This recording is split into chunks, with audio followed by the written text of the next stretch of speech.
السلام عليكم ورحمة الله وبركاته. waxaan rabaa inaan halkan kala wadaago sheeko la magac baxday silsilada kafra.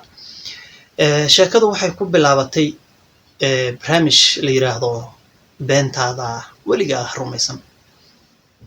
Soomaali hadaan nahayna qofka waxa weeye Soomaaliga ah been waa wada sheegtaa laakiin waxa la yiri way kala badsataa. qofka Soomaaliga markuu ku yiraahdo been ma aqaano ko waxaad ka qortaa beenta koowaad. laba markuu ku yiraahdo qabyaalad ma aqaano waxaad ka qortaa beenta labaad. sida ayuu qofka beenayo ku yahay waxa ka sii daran qofka suu been u sheegayo asaga tiisa rumaysta marka dambe.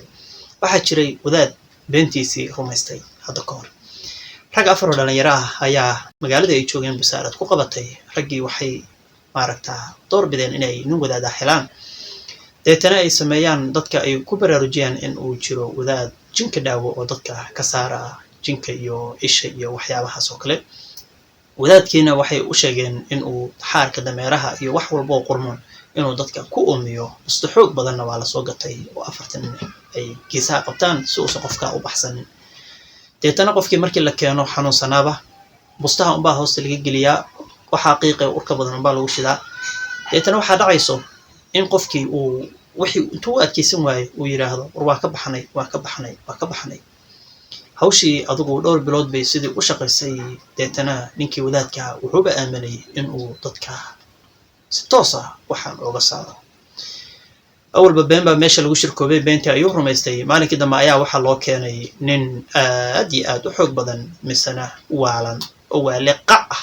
tii beenta ahayd oo islaamu isu sheegi jireen iyo dadka maaragtaa waxyaabaha aan ahayn nin toos u waalan oo silsiladihiisa wato ayaa maaragtaa maalinkii dambe loo keenay. deetana waxaa la yiri ninka asoo silsiladiisa u xiran ayaa ma garanaysaa waxa lagu qaaqinayaa. ninkii wadaadka wuxuu aaminay in beentiisu ay mar walba shaqeyn doonto. wuxuu yiri war kuwa ka xoog badan baan hore u saarnay hal laga furo silsiladaha. silsiladihi ayaa laga furay. tii ugu dambeysay markii laga dhigay ninkii haw ayuu soo yiri misana wadaadkii ayuu dhigta afka ku ritay. wadaadkii dhigtiisii waa la laqay. orodkii orday macal kutubadiisii dib ugu mana soo laaban. sheekadan waxay sal u leedahay ama ay ku wajahan tahay ogow beentaada yeesan ku noqon mid adiga run inay tahay ku sheegto.